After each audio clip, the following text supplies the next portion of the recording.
ओम शांति। आज हमारी खुशी क्यों गायब होती है? निरंतर खुशी क्यों नहीं बनी रहती है? हमारी गायब क्यों होती है?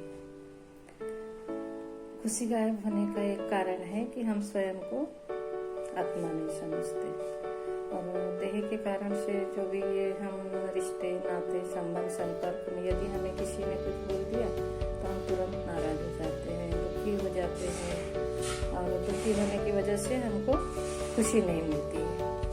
तो हम दुखी क्यों हो रहे हैं? हमारा रिमोट दूसरे के हाथ में है, इसलिए हम दुखी हो रहे हैं। हमें दुखी नहीं होना है, हमें स्वयं को पहचानना है कि मैं कौन हूँ, मैं कौन हूँ। खुशी मेरे अंदर है और मैं ढूंढ रही हूँ बाहर। कैसे बाहर ढूंढ रही हूँ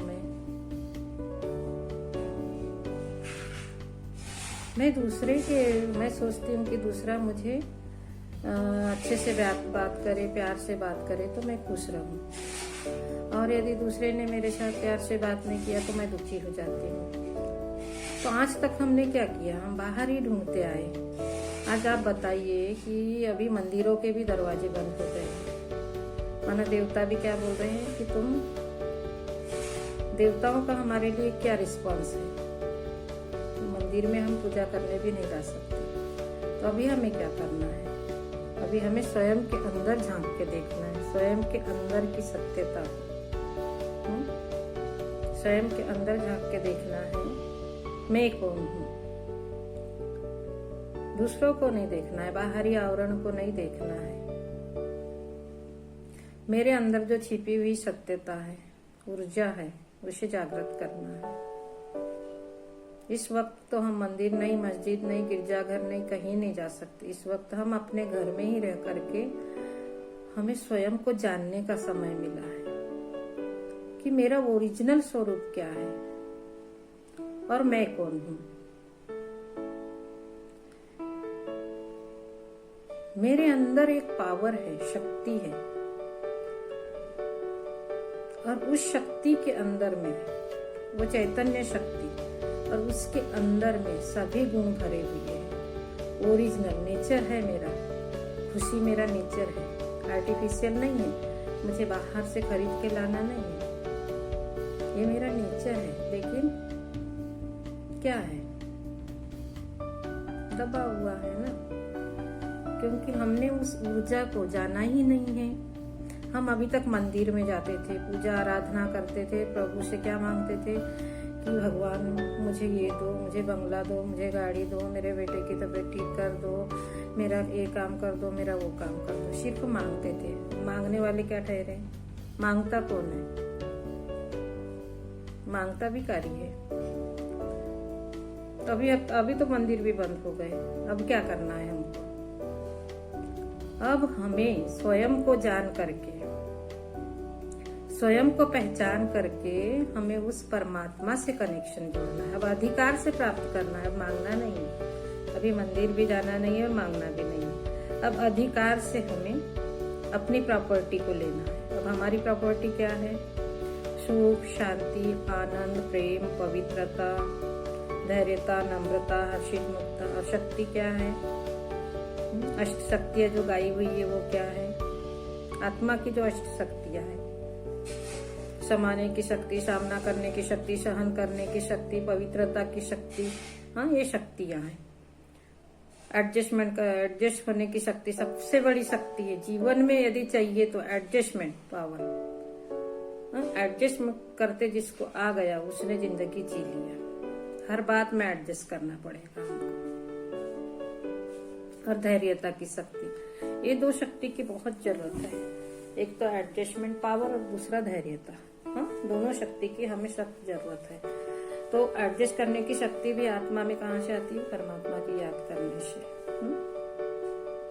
तो हर बात को हम एडजस्ट कर सकते हैं। आज हमारे साथ जो भी सिचुएशन आ रही है, हमें पता है कि आज हर घर में एक पेशेंट तो जरूर है। हमारे रिलेशन में बोलो या कहीं भी अगर हम कॉल करते तो हमें यही बताते हैं, क्या करे दीदी, मेरी भाई की तबीयत खराब है, बहन की है या मेरी है। हमें बस यही बताते हैं इस समय पर तो यदि कॉल आया भी किसी का तो वो सबसे पहले तो हम यही बताएंगे कि उसको कोविड हो गया, वो बीमार है, उसको ऑक्सीजन लेवल कम हो गया, यही बताएंगे। अब उसके लिए हम क्या कर सकते हैं, इस समय सपोर्ट क्या कर सकते हैं। इस समय सपोर्ट हम उन्हें ब्लेसिंग दे सकते हैं। अब ब्लेसिंग कौन दे सकता है? गॉड से लेकर के उन्हें देना है तो कौन दे सकता है? जिसको इसका नॉलेज है, जिसने उस परम शक्ति को पाया है, जिसने वो अनुभूति की है, वही दे सकता है ना। सभी तो नहीं दे सकते। चाहे पीएचडी किया हो लेकिन उसने परम शक्ति को नहीं जाना है और परम शक्ति से कनेक्शन नहीं जोड़ा है तो उसे ये नॉलेज नहीं है। समझ लो कि वो अज्ञानी है। तो हमें अभी इस वक्त उन पेशेंट की क्या सेवा करनी है? उनके मनोबल को स्ट्रॉन्ग करना है। उनके हृदय के अंदर एक निस्वार्थ प्यार, सच्चा प्यार ईश्वर से लेना है और उन्हें देना है और हिम्मत देनी है। इस वक्त हमें उन्हें काय की जरूरत है? हिम्मत की, निस्वार्थ प्रेम की और मनोबल की। और ये सबसे बड़ी सेवा है, सच्ची सेवा ये है। इस वक्त अगर हमने उनकी ये सेवा कर दी है तो वो हमें कभी और वो भूलने की तो बात छोड़ो, भूले या ना भूले, लेकिन उनके लिए हम एक सपोर्टर बन जाएंगे और वो बहुत ही जल्दी उनका मनोबल स्ट्रांग हो जाएगा। वो इस जो डिसीज आया है इसमें बहुत जल्दी पास हो जाएंगे और इससे मतलब निकल जाएंगे, बाहर निकल जाएंगे, स्वस्थ हो जाएंगे। तो हमें क्या करना है? गॉड से ब्लेसिंग लेना है और उन्हें देना है। अब गॉड से कैसे लेंगे हम? कैसे लेंगे?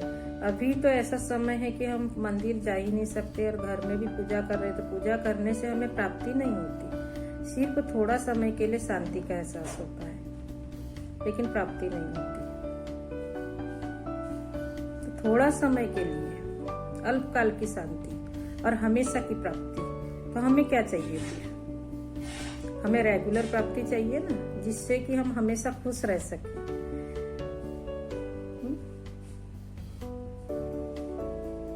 उसके लिए हमें राजयोगा मेडिटेशन का अभ्यास करना पड़ेगा और अपनी आत्मा को पावरफुल बनाना पड़ेगा। राजयोगा मेडिटेशन का अभ्यास कैसे करना पड़ेगा? कि हमें स्वयं को देह नहीं, देह में अवतरित एक चैतन्य शक्ति आत्मा, ये समझना पड़ेगा। और आत्मा प्रकृति के मध्य है। स्वयं को एकाग्र कर ले, अन्य सभी बातों से बुद्धि को हटाकर स्वयं को आत्मा समझे।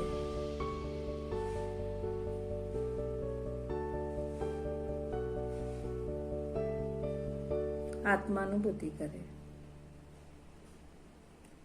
और उस ऊर्जा को प्रकाशित करे।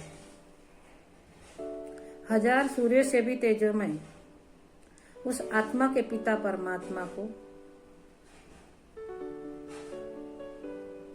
सूर्य के रूप में याद करें।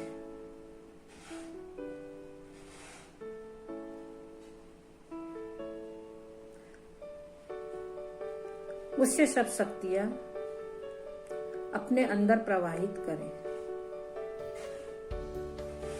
मैं आत्मा और मेरा पिता परमात्मा, परमात्मा से सभी शक्तियां लेकर के मैं अपने भ्रुकुटी के मध्य खींच रही हूँ, शक्तियां ले रही हूँ और वो अपने पूरे बॉडी में प्रवाहित कर रही हूँ और अपने शरीर को शक्तिशाली बना रही हूँ। मुझे स्वयं को भरपूर करना है, मुझे स्वयं को शक्तिशाली बनाना है, मुझे स्वयं को खुशी प्रदान करनी है। आज तक जो खुशी मैं बाहर ढूंढ रही थी वो मेरे अंदर समाई हुई है। वो मेरी आत्मा का नेचर है, वो मेरी आत्मा का मूल गुण है। आज से मैं उस परम पिता परमात्मा से हर गुण और शक्तियों का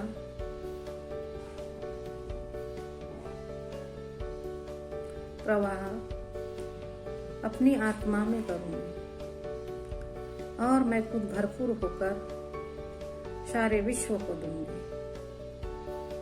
ओम शांति।